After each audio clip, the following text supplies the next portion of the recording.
gotta be fucking kidding.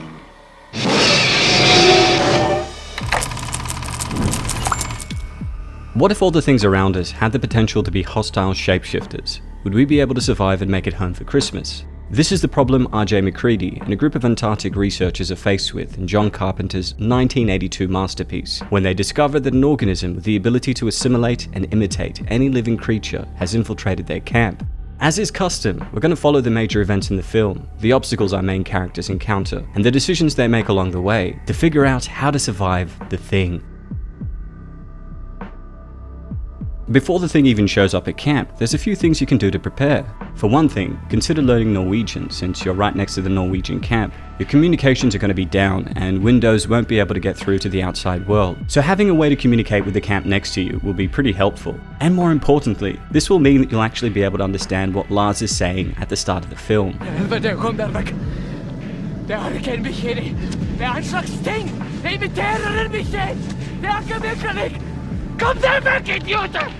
With this information, you'll be equipped to deal with the thing before it has a chance to worm its way into the base and begin assimilating the crew.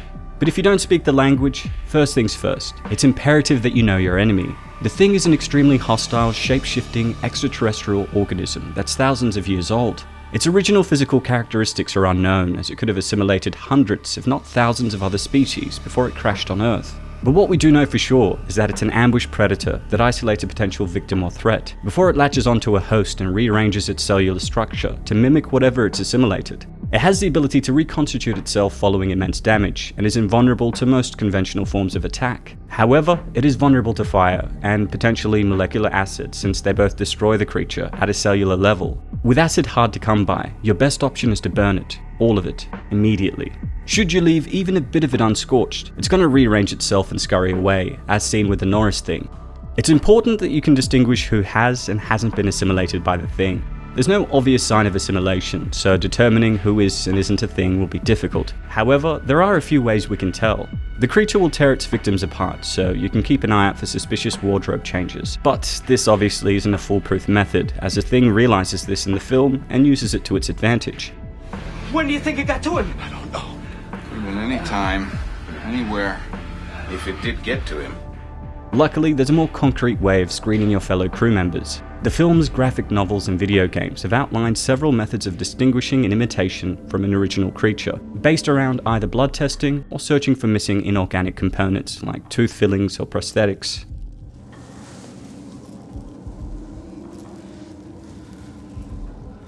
Good. Blood tests essentially work by coercing autonomous thing cells to act in self-preservation, for example by forcing them to crawl away from a hot needle.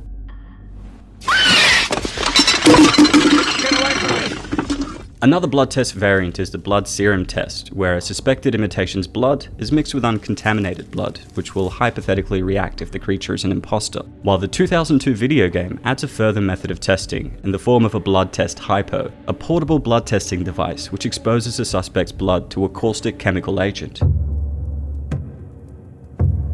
With all of this in mind, here's a rundown of the supplies we're going to need to defeat the thing. Flamethrowers and gasoline. Mac wants the flamethrower.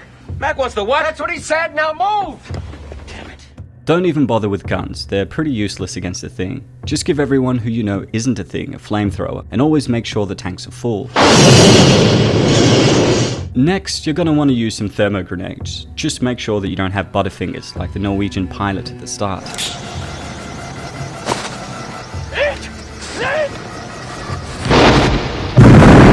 Molotov cocktails will also come in handy. They're pretty easy to make and there's plenty of alcohol around. And get creative by using flares as a source of light and as a means to light the thing up from a distance.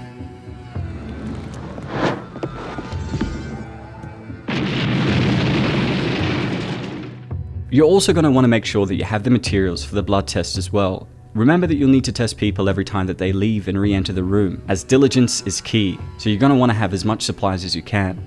Keep in mind that the thing can infect fresh corpses, so make sure that you burn all the bodies. McCready finds a fleshy mass at the Norwegian camp and brings it back to the base to perform an autopsy, but they don't cremate it, and poor Bennings ends up paying the price. The thing itself isn't the only threat to survival here either. When everyone realizes that anyone in the camp could have already been assimilated, the seeds of distrust are sown. This is why it's so important to establish a test to figure out who is still human early on. The last thing you need is your team trying to literally stab you in the back. You're a dead man, McCready!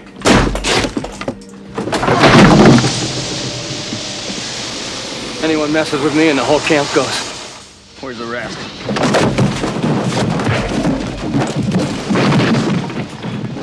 Come on, help me, I'm in it! It's cool, McCready, it's cool, man, come on! Given this, if you want to survive the thing, you're going to need to establish a better relationship with your crew. Don't be irritable or outwardly suspicious. Establish the blood test early on, and once you know who's human, stick together. The thing will generally only attack someone who's been left alone, but if you don't split up, it's less likely to attack as it's vulnerable out in the open. Well, that's fine! Most of you don't know what's going on around here. Your good pal Dr. Blair is going to lose his mind and start smashing the place up before you even have a chance to implement the blood test. So figure out how to deal with Blair, and whatever you do, don't separate him. This here is the gang's biggest mistake. After Blair's outburst, they stick him in a shack and leave him to fend for himself. Of course, he winds up getting assimilated, and the Blair thing is what really screws the gang over, as he ends up dismantling the helicopter and converting it into a spaceship. Instead of shoving your loony crewmate into a shack, tie him up, load him with morphine, and keep him in the room with you. Once he realizes that he's safe and that you have things under control, he'll eventually calm down and be of help. Next, you're going to need to perform the blood test. Tying everyone up like McCready did in the movie is good and all, but if you nip the paranoia in the bud and establish some rules, people are going to be less on edge. If you're all spread out and equipped with a flamethrower, you shouldn't have any problems blasting the thing without incident. Once we know the people with us are indeed human, we need to perform a carefully coordinated sweep of the entire base as a group. Bennings was right there, Mac. I swear to God it had a hold of him. It isn't Bennings.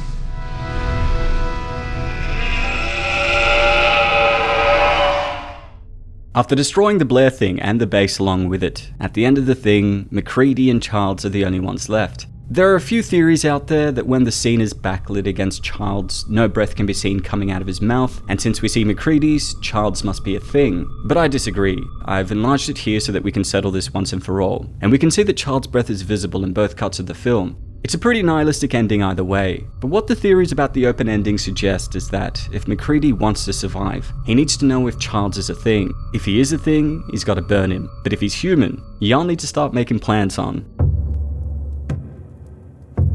Congratulations, you played yourself by blowing up the entire base and destroying all the vehicles.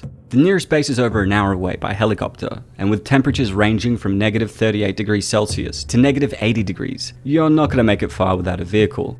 Max says there's a rescue team coming for us eventually, hence why the thing eventually cut the power to the research base, hoping to freeze and sleep until the rescue team found it. So our best chance to make it is to stay put. With no generator to provide power, you need to think smart and get crafty. The key thing is to ensure you have adequate clothing, shelter, water, fire, and food. Once you're properly clothed, put on some snow glasses while you work to avoid snow blindness caused by ultraviolet rays reflected from the snow.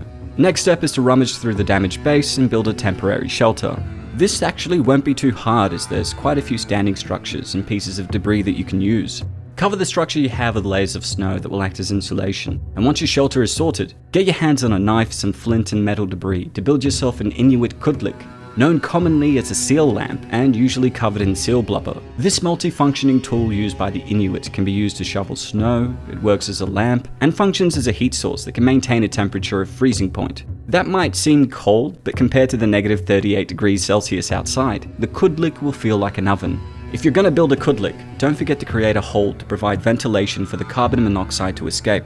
While your home is heating up, start looking for equipment and food. Your best bet is to find non-perishables in the kitchen and storage rooms that weren't damaged in the explosions. And if that fails, you can either try your luck at fishing or hunting some of the sparsely populated animals nearby. But be careful, without a compass and a keen sense of direction, you'll likely get lost and succumb to the elements. So if you can't find food, stay put. A rescue team is coming to the base in a few days, so even without food, provided you follow these steps, you can sit back and relax in your ice palace, having survived the thing. Your move, bishop to knight 4. My move, rook to knight 6. Checkmate. Checkmate. Cheating bitch. With that having been said, that's all for today, folks. Don't forget to hit subscribe and click the notification icon to stay up to date on all my content. And if there's anything else you'd like to request, please don't hesitate to ask. As always, it's been a pleasure. Niyat here with Film Comics Explained. Thanks for stopping by.